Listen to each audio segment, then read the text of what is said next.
আজকে আমাদের আলোচ্য বিষয় হচ্ছে বহুপদী। তো বহুপদী বুঝতে হলে প্রথমত বহুপদী সংজ্ঞাটা কি এটা জানতে হবে। বহুপদী সংজ্ঞাটি হচ্ছে কি, এক বা একাধিক পদের সমন্বয়ে গঠিত রাশি হলো বহুপদী।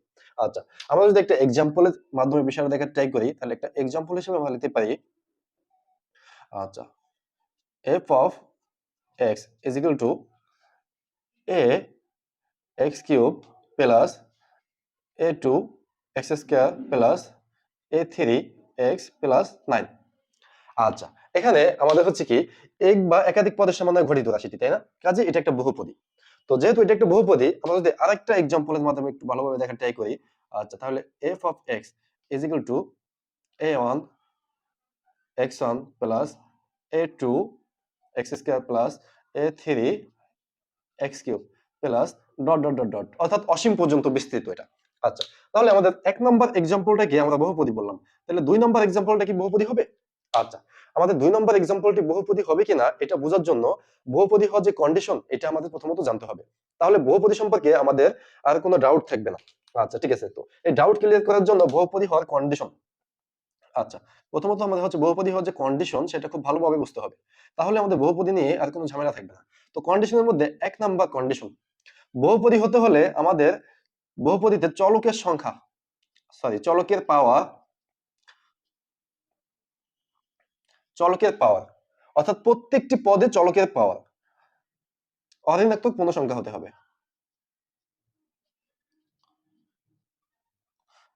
অঋণাত্মক পূর্ণ সংখ্যা হতে হবে। দুই নম্বর কন্ডিশনটা হচ্ছে কি, পদ সংখ্যা হতে হবে সসীম। পদ সংখ্যা সসীম হবে। আচ্ছা, তাহলে বহুপদী হতে হলে আমাদের দুইটা কন্ডিশন মেনটেন করতে হবে। এক নম্বর কন্ডিশন হচ্ছে কি, প্রত্যেকটা পদে চলকের পাওয়ার অঋণাত্মক পূর্ণ সংখ্যা হতে হবে এবং পদ সংখ্যা হতে হবে সসীম। আচ্ছা, তাহলে অঋণাত্মক পূর্ণ সংখ্যাটা কি আমাদের এখন বুঝতে হবে। কি অঋণাত্মক পূর্ণ সংখ্যা? অঋণাত্মক পূর্ণ সংখ্যা,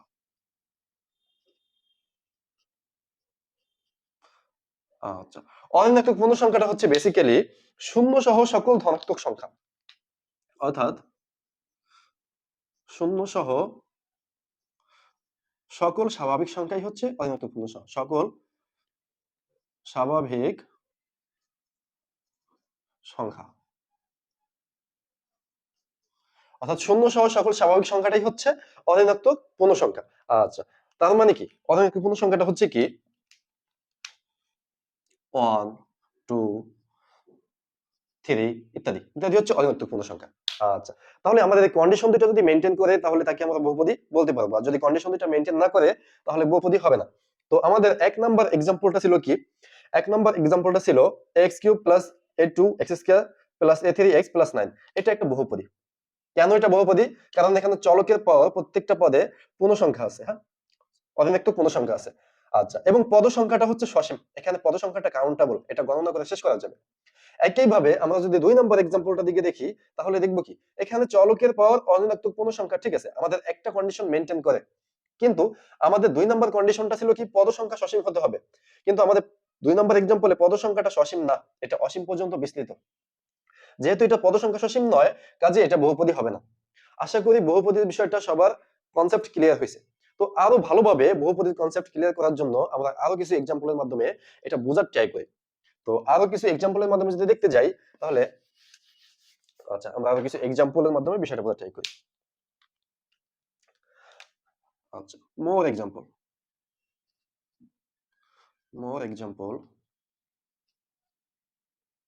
আচ্ছা, আমরা একটু নাম্বারিং করে নিই। এক নাম্বার এক্সাম্পল হিসেবে আমরা এটা লিখতে পারি যে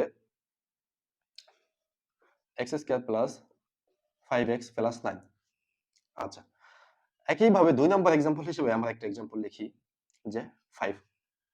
তিন নম্বরে আমরা একটা এক্সাম্পল লিখি 0। আচ্ছা, চার নাম্বার আমরা একটা এক্সাম্পল লিখি √x + 3x + 9। আচ্ছা, পাঁচ নাম্বার এক্সাম্পলটা হচ্ছে আমাদের 1/x + x³ + 3x² + 2।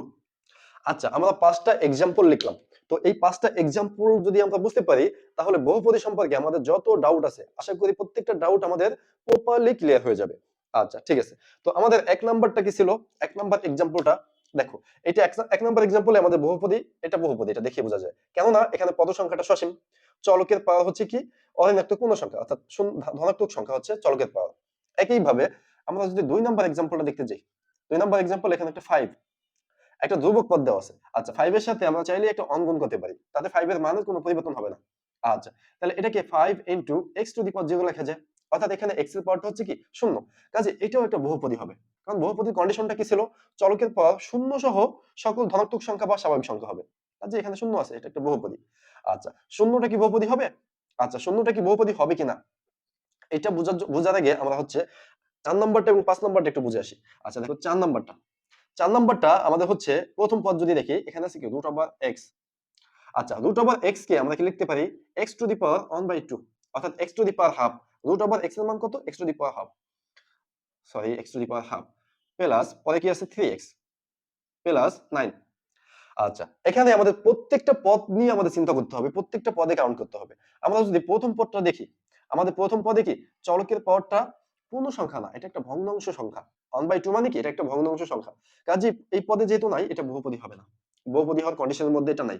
আচ্ছা, 5 নাম্বারটা যদি দেখি, এখানে প্রথম কি আছে 1/x। আচ্ছা, 1/x কে আমরা চাইলে এভাবে লিখতে পারি যে x inverse 1 plus x cube plus 3x square plus 2।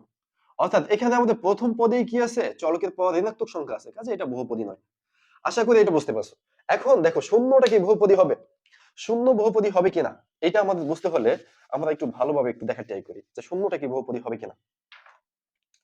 আচ্ছা দেখো, আমাদের হচ্ছে শূন্য, শূন্যটা হচ্ছে কি বহুপদী হবে কিনা। আচ্ছা, আমরা যদি দেখি যে শূন্যর সাথে যদি আমরা দেখো শূন্য ইনটু শূন্যর সাথে কিন্তু আমরা চাইলে এক্স স্কয়ার গুণ করতে পারি। শূন্যের সাথে যাই গুণ করে না কেন তাতে কোনো শূন্যের মানের পরিবর্তন হবে না, সেটা শূন্যই থাকবে। এই ক্ষেত্রে কি এটা বহুপদী হয়। একইভাবে আমরা যদি শূন্যের সাথে x টু দি পাওয়ার 1/2 এটা গুণ করি, তাহলে এইটার মানও কিন্তু শূন্য হয়ে যায়। এই ক্ষেত্রে কিন্তু এটা বহুপদী হয় না। আচ্ছা, তাহলে সর্বসাকুল্যে কি শূন্যটা বহুপদী হবে? সর্বসাকুল্যে যদি শূন্যটা বহুপদী হয়, তাহলে আমরা দেখি এটা সর্বসাকুল্যে শূন্যটা বহুপদী হয় কিনা। আচ্ছা, দেখো আমাদের একটা বিষয় যদি আমরা বলি, শূন্য যদি বহুপদী না হয়, তাহলে পৃথিবীতে বহুপদী বলতে কিছু থাকবে না। বিষয়টা একটু ভালোভাবে বোঝার ট্রাই করি। আচ্ছা দেখো, আমরা এখানে একটা বহুপদী লিখবো। আচ্ছা, x cube plus 5 x square plus 2। আচ্ছা, এইটার সাথে যদি আমরা একটা শূন্য যোগ করে দেই, তাহলে এটার মানে কোনো পরিবর্তন হবে? আসলে আলটিমেটলি এটার সাথে একটা শূন্য যোগ আছে। আচ্ছা, তাহলে ওই হিসেব করতে গেলে তো এটা বহুপদী হবে না। আচ্ছা, কেননা প্রত্যেকটা পদের সাথে হিডেন ভাবে শূন্যটা যোগ আকারে থাকে, যোগ আকারে এটা লেখা যায়, তাতে করে ওই পদের মানের কোনো পরিবর্তন হয় না। অর্থাৎ এই সাপেক্ষে এই ক্ষেত্রে আমরা শূন্যটাকে বহুপদী ধরে নিব। কাজেই শূন্যটা কি হবে? শূন্যটা হচ্ছে বহুপদী হবে। আচ্ছা, তাহলে আমাদের ডিসিশন কি যে শূন্যটাকে আমাদের বহুপদী হিসেবেই কাউন্ট করতে হবে, অর্থাৎ শূন্য হচ্ছে বহুপদী। আশা করি বহুপদীর বিষয়ে আমাদের হচ্ছে প্রপার একটা আইডিয়া হয়ে গেছে। তো আরো ভালোভাবে বোঝার জন্য আমরা আরো কিছু এক্সাম্পল দেখব বহুপদী সম্পর্কে। আচ্ছা ঠিক আছে, আরো ভালো কিছু এক্সাম্পল দেখব। তো আমরা যদি এভাবে একটা এক্সাম্পল লিখি। আচ্ছা, এটা এক নম্বরটা f of x is equal to a on x cube plus a2 x square plus a3 x plus b। এটা একটা এক্সাম্পল লিখলাম। হ্যাঁ, এটা একটা বহুপদী। আচ্ছা, এখানে আমাদের চলক ছিল কি x চলক, এটা এক চলকের বহুপদী। এই বহুপদীতে চলক একটাই এবং প্রত্যেকটা পদেই চলকের পাওয়ার অঋণাত্মক পূর্ণ সংখ্যা রয়েছে। আচ্ছা, একইভাবে আমরা যদি দুই চলকের বহুপদী নিই, তাহলে x, y, এটা x, অর্থাৎ x ও y চলকের বহুপদী হবে।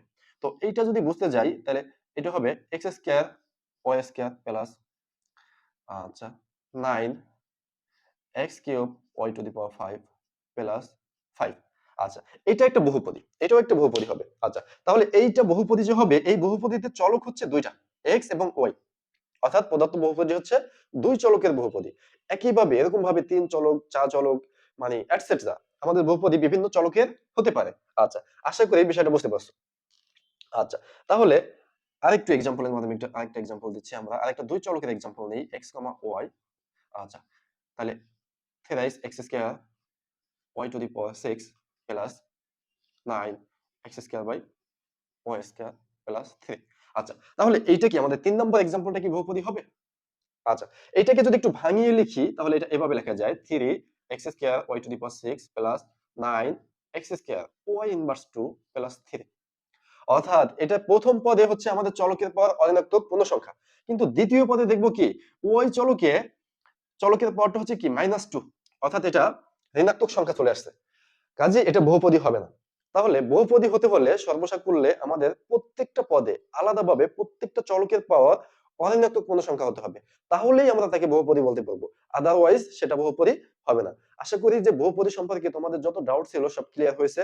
এরপরে বহুপদীর আদর্শ আকার, বহুপদীর মাত্রা, বহুপদীর মুখ্য সহগ, মুখ্য পদ, এটা নিয়ে আমাদের নেক্সট পার্টে আলোচনা হবে। আচ্ছা, আশা করি সবাই বুঝতে পারছো। ঠিক আছে।